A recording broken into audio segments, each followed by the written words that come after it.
De Fundamentos da Educação. Eu sou a professora Érica Ramos Moimas, como você pode ver aqui na tela, e vou acompanhar você no decorrer dessa disciplina. Então, sou responsável pela abordagem das temáticas previstas para essa disciplina. A disciplina de Fundamentos da Educação é uma disciplina de cunho teórico. Então, traz uma abordagem teórica para que você possa pensar a educação de uma forma ampla. Então, nessa disciplina, nós abordamos como que a filosofia da educação, a sociologia da educação, como que a história pode contribuir para pensar a educação, para pensar o sujeito do conhecimento, que é o nosso aluno, para pensar sobre o conhecimento, que é bastante complexo, é uma questão bastante complexa, para pensar a escola, para pensar a sociedade na qual essa escola está inserida, para pensar o contexto vivenciado pelo nosso aluno e a importância de se considerar esse contexto. Então, são várias questões, vários elementos que são abordados por essa disciplina.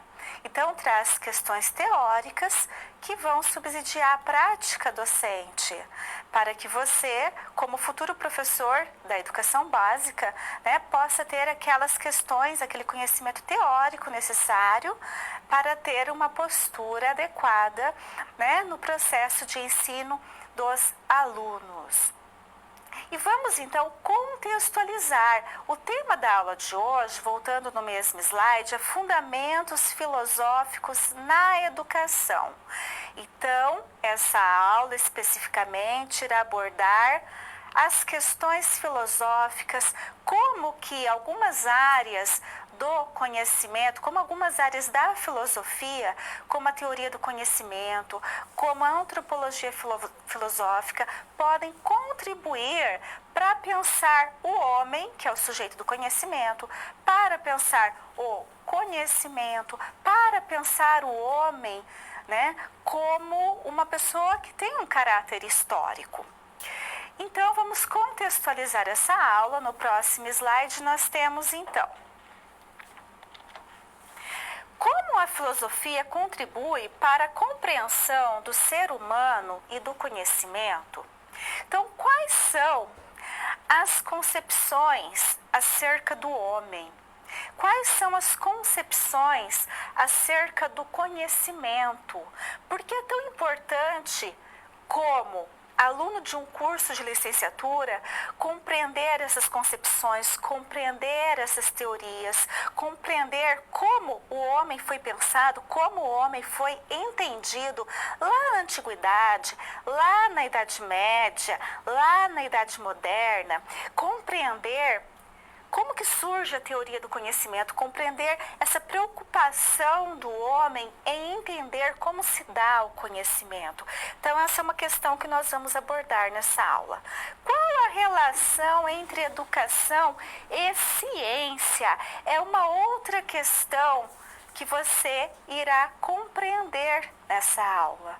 Porque a educação trabalha com o que a ciência produz. O professor trabalha com o que a ciência produz. Mas será que o professor precisa trabalhar em sala de aula apenas o conhecimento científico ou há outras formas, há outros conteúdos a serem ensinados, há outras questões a serem contempladas com os educandos? E como fazer isso? Na mesma tela, nós temos também como o conhecimento filosófico contribui para a formação do professor, como que os fundamentos filosóficos da educação podem contribuir para a sua formação enquanto profissional da área da educação, por que é importante compreender as diferentes teorias, as questões refletidas pelos diferentes pensadores em diferentes épocas e de que modo isso pode fazer com que nós tenhamos um novo olhar sobre o homem, sobre o conhecimento, sobre o ensino e sobre a educação. Eu fecho assim essa contextualização.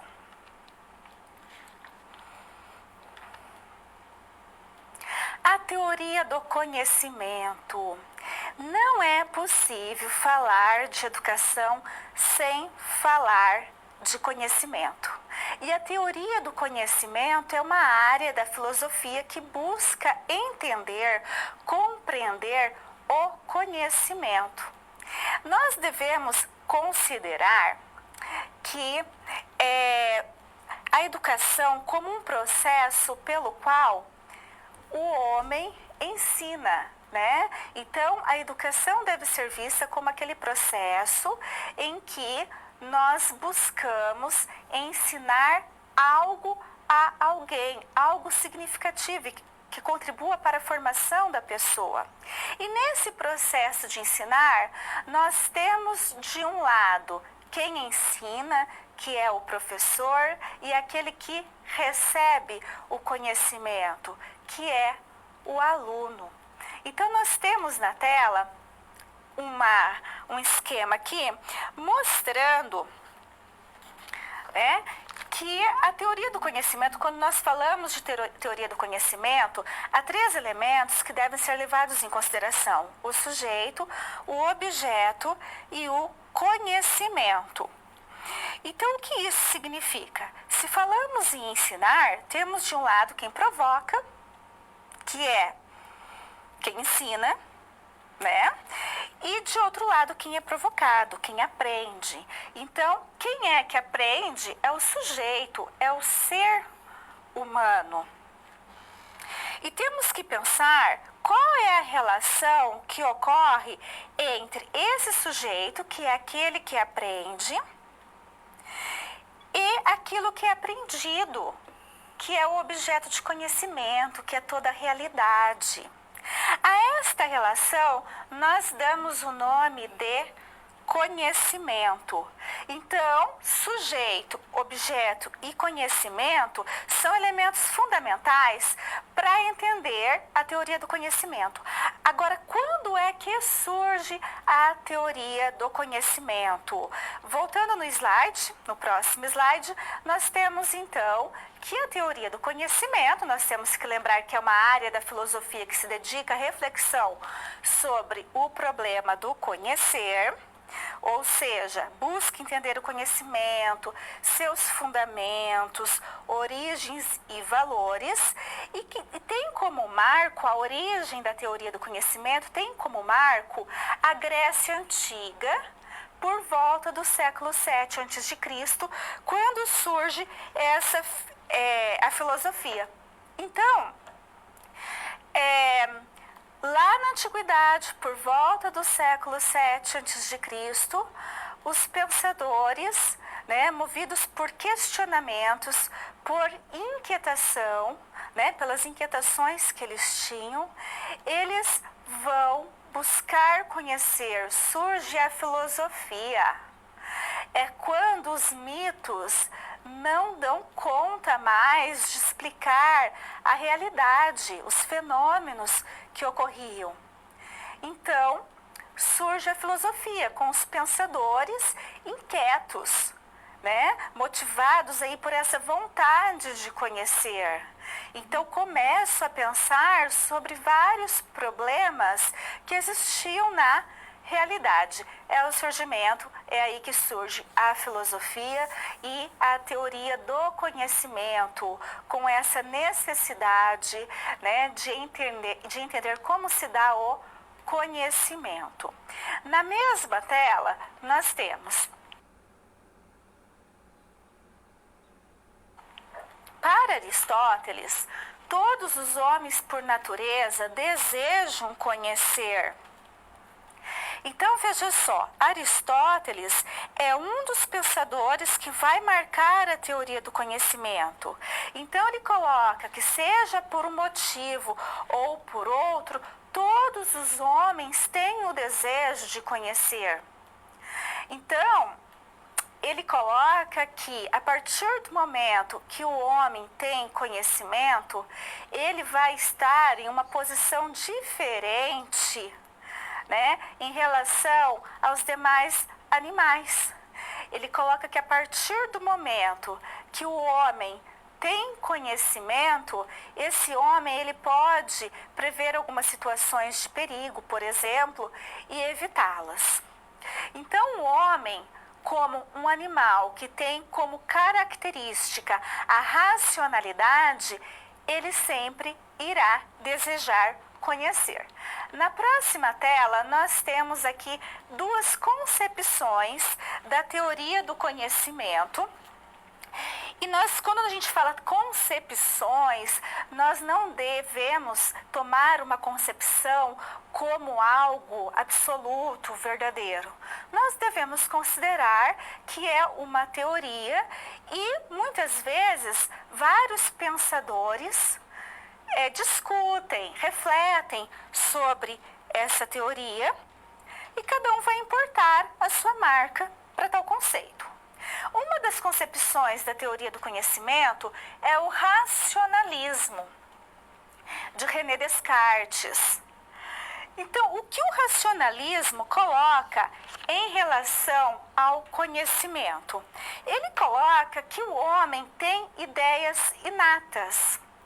Já existem ideias inatas em sua mente, mesmo antes dele vivenciar determinadas experiências. Então, para Descartes, a razão está acima da experiência.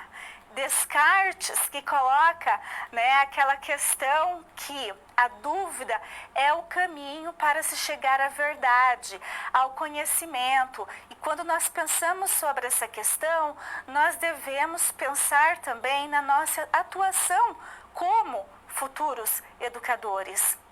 Você como futuro educador, eu como educadora.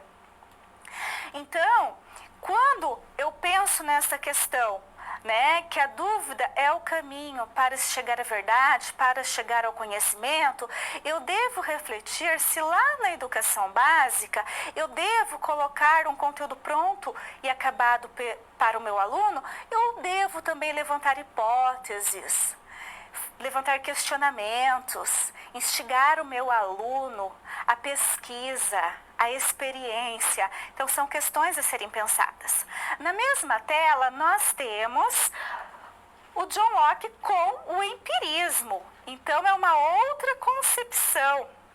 Então, de acordo com o empirismo, a mente pode ser entendida como uma folha em branco e através dos sentidos, através das experiências, as ideias entram. Então, John Locke ele vai colocar o quê? Que é necessário vivenciar experiências, a partir das experiências que o homem adquire conhecimento, que forma a sua razão. Eu fecho assim esse bloco.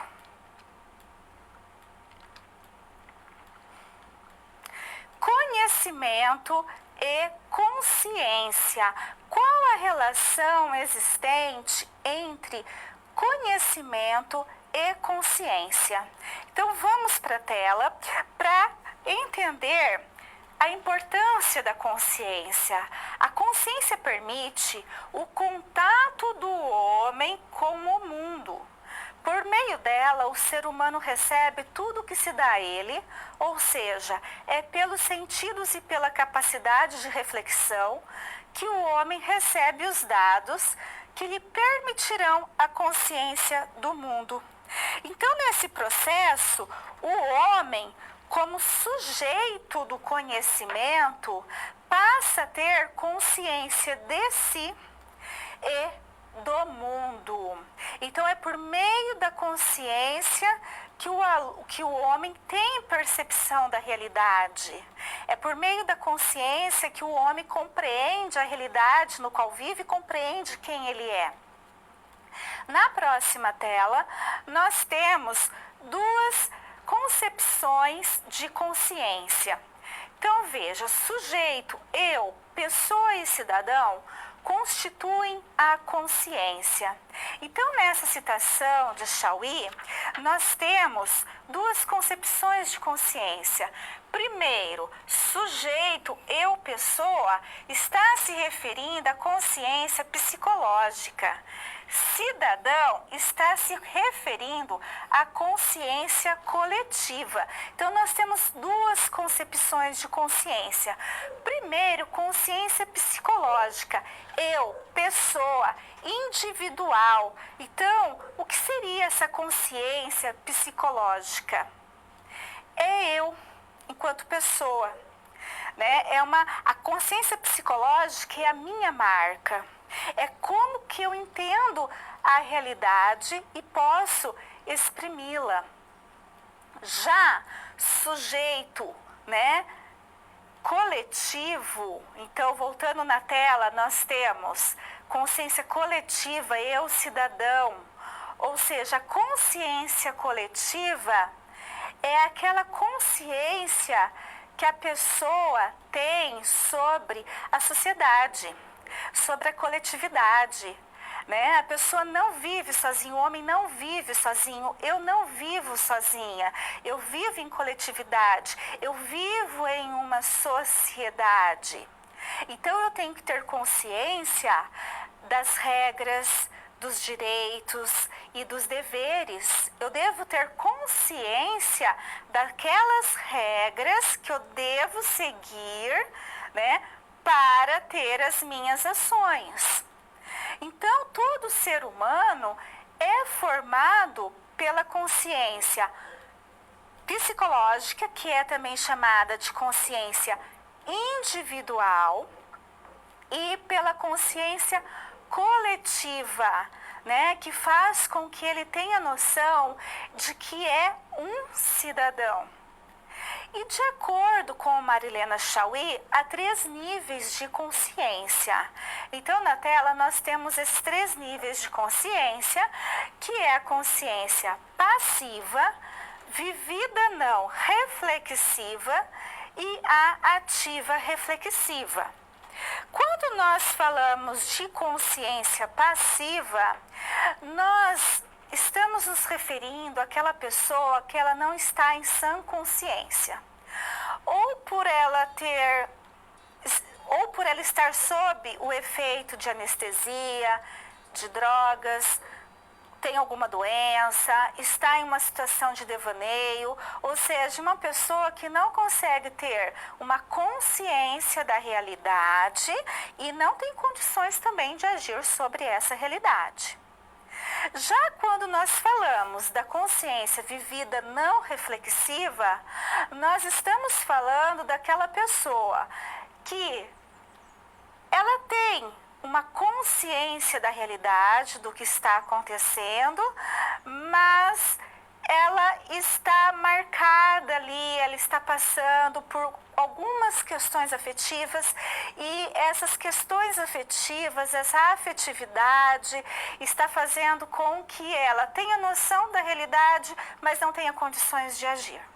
Então, por exemplo, quando nós estamos muito nervosos e alguém fala pra gente, olha, se acalme, dorme, amanhã você resolve isso, né? Então significa que nós estamos vivenciando, nós estamos tendo uma consciência vivida não reflexiva, porque nós não temos condições de agir por questões afetivas, por questão de nervosismo, de amor, de ódio, etc.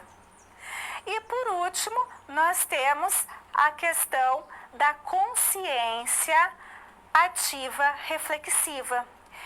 Essa consciência ativa reflexiva é quando a pessoa ela tem consciência da realidade. Ela é capaz de compreender perfeitamente a realidade que ela vivencia, situações que existem nessa realidade, e ela é capaz de agir. Voltando então para a tela, nós temos esses 3 níveis de consciência. E por que toda essa discussão sobre consciência? Porque o educador, não importa o nível de ensino, né? Mas quando nós pensamos principalmente na educação básica, nós precisamos, né, pensar como podemos contribuir para desenvolver no aluno a consciência psicológica, que é a consciência individual, para que esse aluno, ele possa entender a realidade, possa perceber a realidade e saiba expressá-la.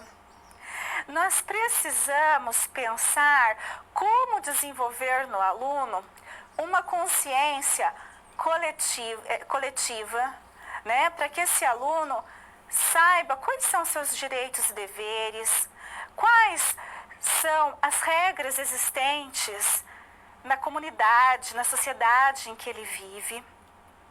E nós também devemos pensar em estratégias para desenvolver no aluno uma consciência ativa reflexiva, para que esse aluno possa entender a realidade e possa agir também sobre essa realidade. Por isso que quando nós falamos de educação, de conhecimento, é tão importante pensar também nessa questão da consciência. Eu fecho assim esse bloco.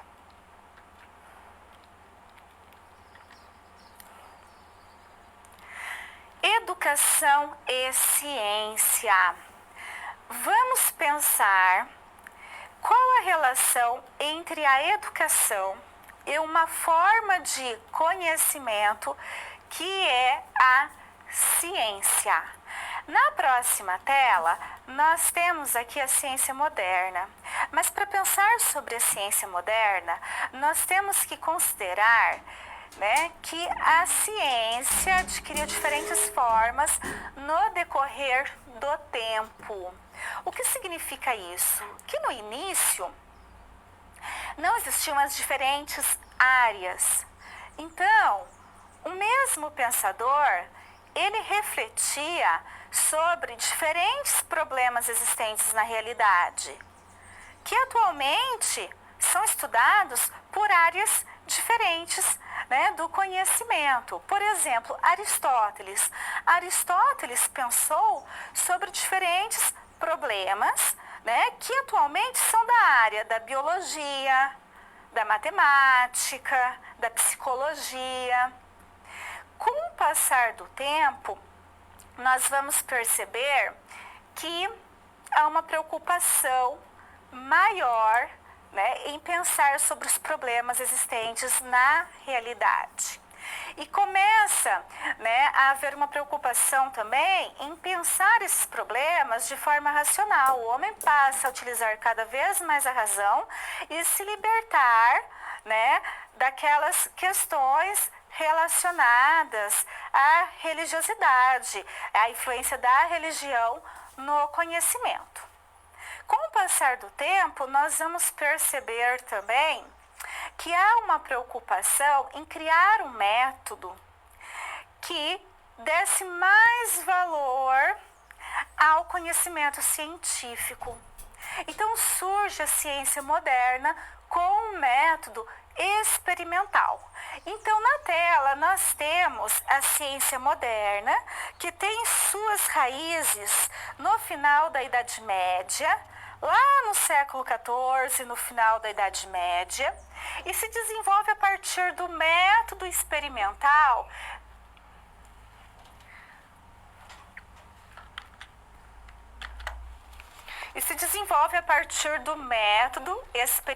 de Francis Bacon. Então, a ciência busca conhecer a realidade que ocorre por meio dos fenômenos. O que significa isso? Que se caracteriza pela experimentação da realidade, por meio de hipóteses e testes, para chegar a conclusões confiáveis acerca do funcionamento da realidade. Então, nós vamos ter o que nós chamamos de revolução científica, que vai durar aproximadamente uns 150 anos. Né? As ciências naturais vão começar a ter suas particularidades. Então surge a biologia, a física, a química, a medicina, sempre amparadas pela matemática. Então, o que vai marcar essa ciência moderna é esse método experimental, né, que é um método criado pelos cientistas daquela época, né, para dar mais valor ao conhecimento científico. Na próxima tela, nós temos o trabalho científico, é sistemático e por isso uma teoria científica é um sistema ordenado. Só um minutinho. Um sistema ordenado e coerente. Desculpa, só um minutinho aqui. Começando de novo, o trabalho científico é sistemático e por isso uma teoria científica é um sistema ordenado e coerente de proposições ou enunciados baseados em um pequeno número de princípios, cuja finalidade é descrever, explicar e prever do modo mais completo possível um conjunto de fenômenos, oferecendo suas leis necessárias. Então, o cientista observa e evidencia por meio de experimentos aquilo que se repete, as continuidades, as rupturas, né? E observa as regularidades e cria as leis, registra e cria leis. Então, nós percebemos que o conhecimento científico ele tem um princípio. O conhecimento científico ele é sistemático. O conhecimento científico ele precisa ser comprovado. O que significa isso? Né? Significa que o conhecimento científico deve ser absoluto? Não. Mas significa que ele deve conter elementos para que ele seja o mais completo possível. Então, essas são as principais características da ciência moderna, do conhecimento científico e do método experimental, né? A experimentação. Agora, qual a relação da educação com a ciência? Então, no próximo slide, nós temos a educação lida com o que a ciência produz.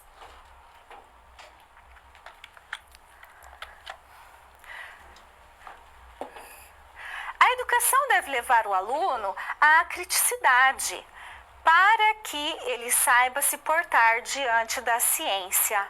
Então, o que significa isso? Significa que em sala de aula, o professor, lá na educação básica ou no ensino superior, o professor, ele trabalha a partir do que a ciência produz. Ou seja, se pensarmos especificamente na educação básica, vamos pensar no ensino fundamental 2, nas séries finais do ensino fundamental. O professor, não importa a área do conhecimento, ele vai trabalhar de acordo com o conhecimento que a ciência produz. E esse conhecimento chega até a sala de aula, na maioria das vezes, por meio do livro didático. E muitas vezes o professor, ele se põe em uma situação de transmissor de um conhecimento pronto e acabado. Contudo, é necessário levar o aluno à criticidade. É necessário fazer com que o aluno, né, questione também esse conhecimento. A ciência, ela não deve ter o status de dona, né, de um conhecimento verdadeiro e absoluto.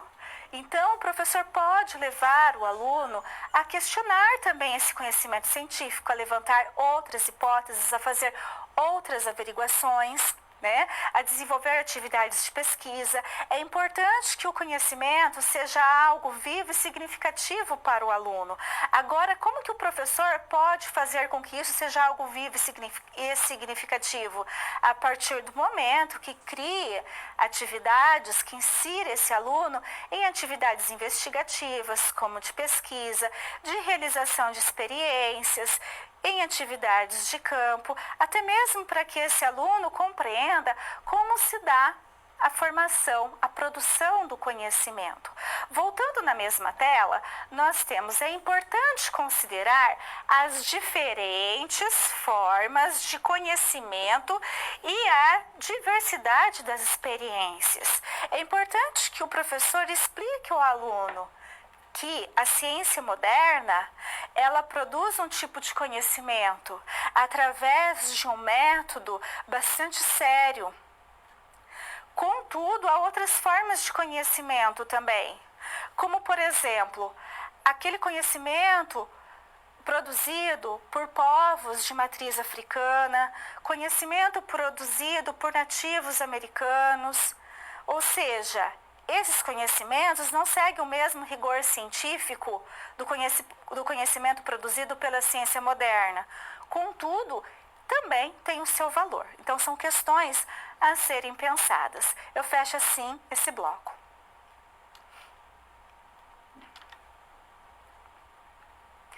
Vamos pensar em uma situação problema e aqui na tela nós temos então o tema, que é a relação entre teoria e prática no trabalho docente. Vamos então entender essa situação problema. Thomas iniciou seu estágio nas aulas de ciências com a professora Clara. Thomas observou que a professora se preocupa em passar todo o material previsto. As aulas são sempre expositivas e não parecem ser interessantes para os alunos. Thomas começa a refletir sobre o que aprende na universidade e o que observa no estágio. Então, na universidade, Thomas, ele recebe toda uma teoria por meio de diferentes disciplinas, mas o que ele está observando na prática, muitas vezes contradiz o que ele aprende na universidade. Na próxima tela, nós temos uma questão aqui para ser pensada. Thomas reflete sobre a seguinte questão: qual é a importância da teoria, já que a prática não permite sua aplicação? Então, é uma questão que é pensada por muitos profissionais da área da educação e até mesmo de outras áreas. Qual a importância da teoria, já que a prática muitas vezes não permite sua aplicação? No próximo slide, nós temos então algumas reflexões. A teoria nos ajuda a pensar que o professor não é o único detentor do conhecimento, pois o aluno já tem uma vivência e um conteúdo. Muitas vezes, principalmente nas séries iniciais, lá no ensino fundamental, o professor é visto como dono da verdade. O aluno muitas vezes não questiona, dependendo das características dos nossos alunos, há alunos que muitas vezes não questionam o professor e muitas vezes isso passa a ser cômodo para o professor. Mas é importante entender que o professor não é o único detentor do conhecimento. Nós temos que considerar que o aluno ele já tem uma vivência, ele tem um conteúdo. Esse aluno, ele tem conhecimentos prévios sobre diferentes assuntos, ele já tem ideias sobre diferentes temas. Não importa a área do conhecimento, se é português, inglês, matemática, biologia, história, geografia, filosofia, sociologia, muitas vezes o aluno já vai ter ideias sobre aquele conteúdo que o professor vai abordar em sala de aula. Talvez essas ideias sejam equivocadas, mas daí cabe ao professor desconstruí-las e trabalhar o conteúdo de forma adequada com o aluno. Então, esse aluno ele já tem uma vivência, ele tem uma consciência psicológica, ele tem uma consciência coletiva que cabe ao professor melhorar, mas ele tem essa vivência, ele tem algumas ideias prévias sobre vários assuntos. Na mesma tela, nós temos que considerar que no aluno deve ser desenvolvida a postura de uma consciência ativa. O professor, não importa a área do conhecimento, ele deve pensar em estratégias para que o aluno ele tenha uma consciência, ele entenda a realidade em que ele vive e saiba agir sobre essa realidade. O ato educativo envolve o planejamento de ações embasado na teoria. Então, a teoria vai embasar a prática do professor.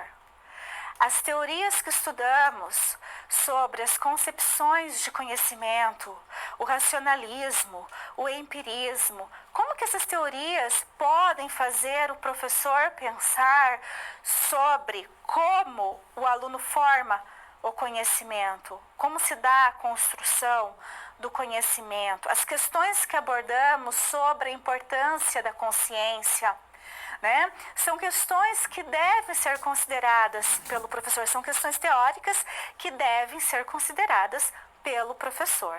Eu fecho assim essa situação problema.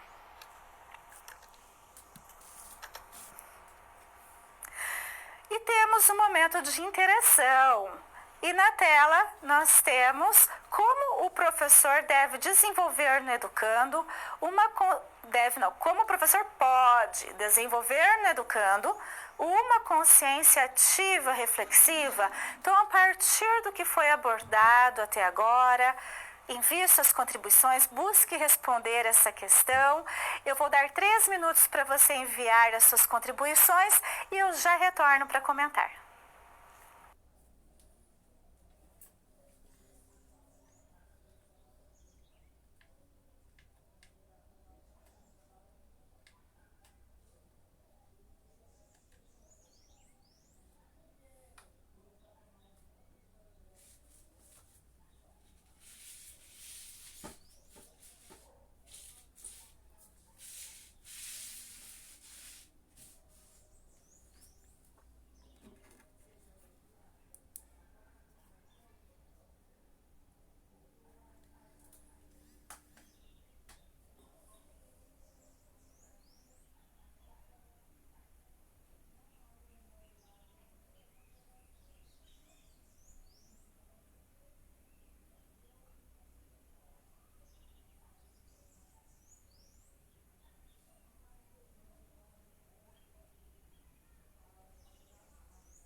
Então, como o professor pode desenvolver no educando uma consciência ativa reflexiva.